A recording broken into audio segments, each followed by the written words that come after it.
Class 12 के प्यारे बच्चों,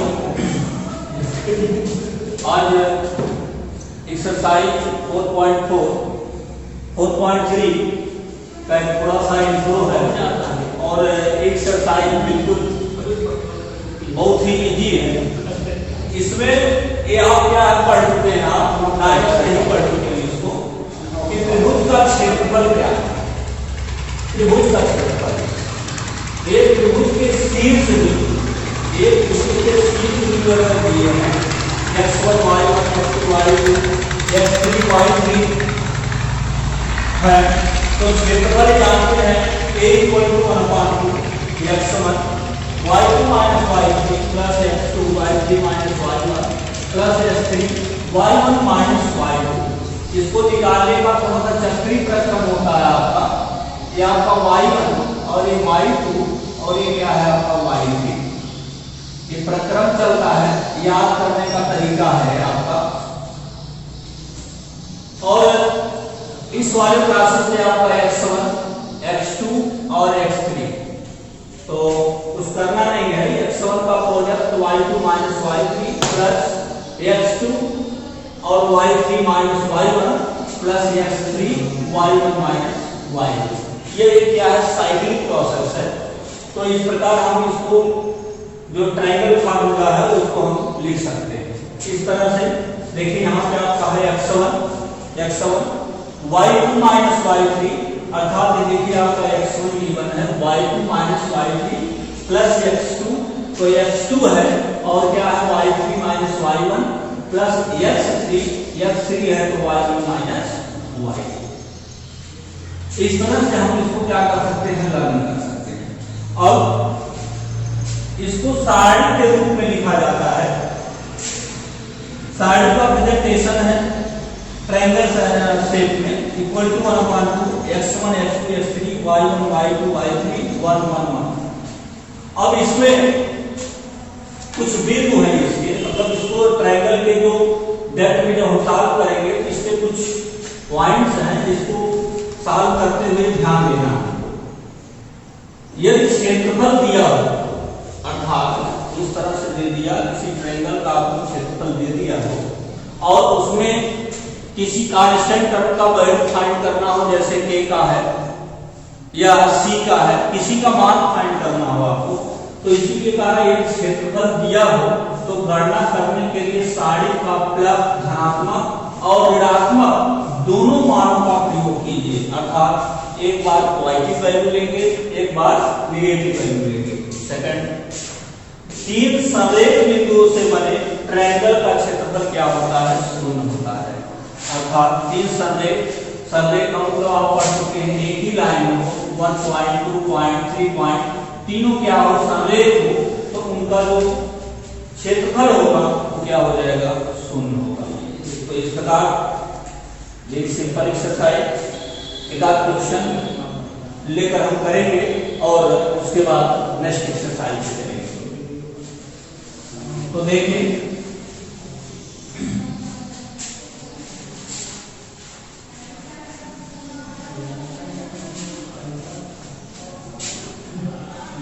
क्वेश्चन आपका है, पहले ही प्रॉपर्टी पे देखें। दूसरा को प्रश्न दूसरा ही देख लेते हैं। प्रश्न दो में क्या है, दर्शाइए कि बिंदु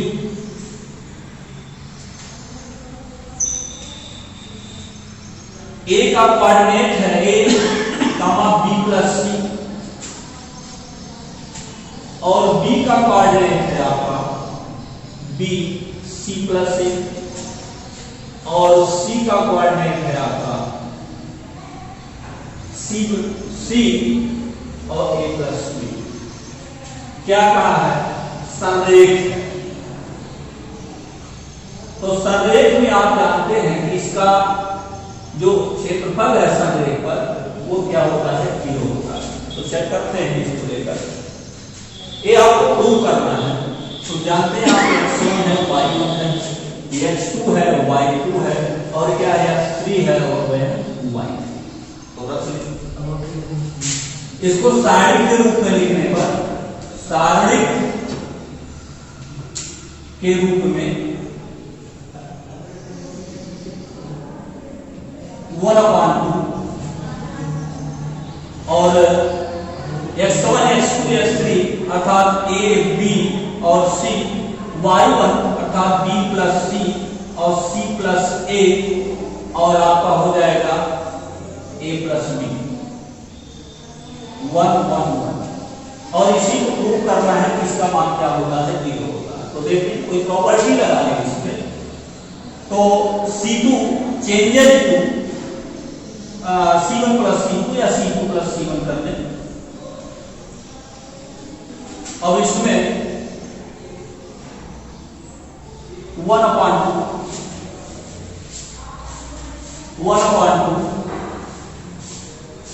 A B C, और ये हो जाएगा A plus B plus C, ये भी आपका A plus B plus C, और A आपका A plus B plus C 1 1 1। अब इस डेट में से हम सेकंड कॉलम में से A plus B plus C को क्या करते हैं, कॉमन लेते हैं। तो ये होगा क्या, इक्वल टू 1/2, और कॉमन जो लेंगे A plus B plus C, तो जो डेट आपका बनेगा वो होगा ABC 1 1 1 1 1 1। अकॉर्डिंग प्रॉपर्टी, अगर किसी डेट का दो कॉलम या दो रो समान हो तो पूरे डेट का मान क्या होता है, 0 होता है। तो ये equal to 1/2 A plus B plus C, और इनटू क्या हो जाएगा 0, तो ये इक्वल टू क्या ले लेंगे आप, ये आपकी प्रूफ है कि दर्शाइए कि बिंदु A B C क्या है, संरेख। और संरेख का मतलब यही था कि डेट का मान सीधे सीधे क्या हो जाए, 0 हो जाए। अगर वो 0 आ जाता है तो प्रूफ हो जाएगा कि पॉइंट आपका क्या है, संरेख। तो इसी एक क्वेश्चन को लेकर देखेंगे, इसके बाद नेक्स्ट एक्सरसाइज।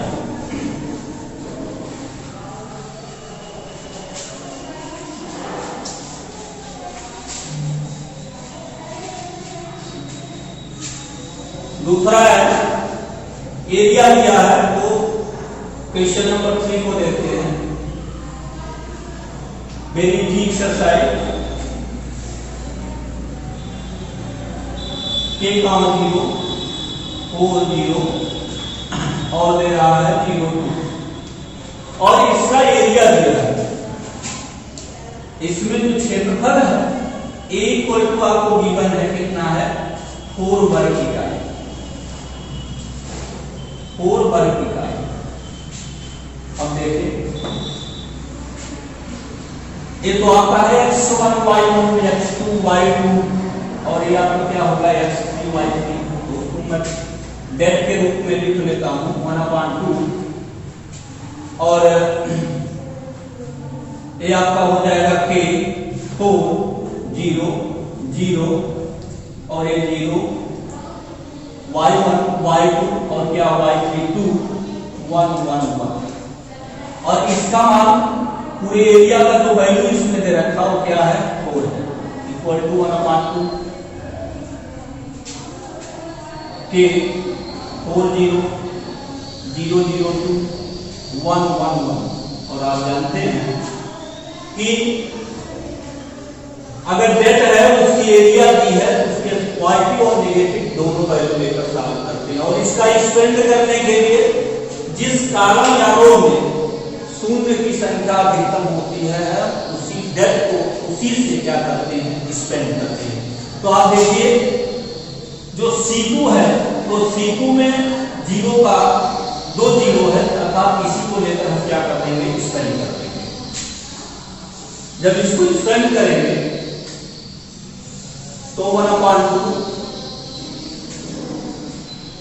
2 का उधर मल्टीप्लाई कर ले हैं, और इसको स्पेंड करते हो तो 2 का सिचुएशन कहां पे होगा, third column second row, sorry second column third row, अर्थात 3 to 5 ये माइनस होगा, तो -2 -2 और k -4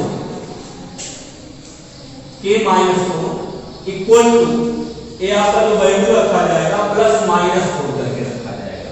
ये आपका माइनस और ये 1/2 का क्या करें, इससे मल्टीप्लाई कर दे, इक्वल टू आपका क्या हो गया 4 +-4, तो 2 से कैंसिल, माइनस k -4, एक बार y के 4 ले लेते हैं इसको, तो ये हो जाएगा -k +4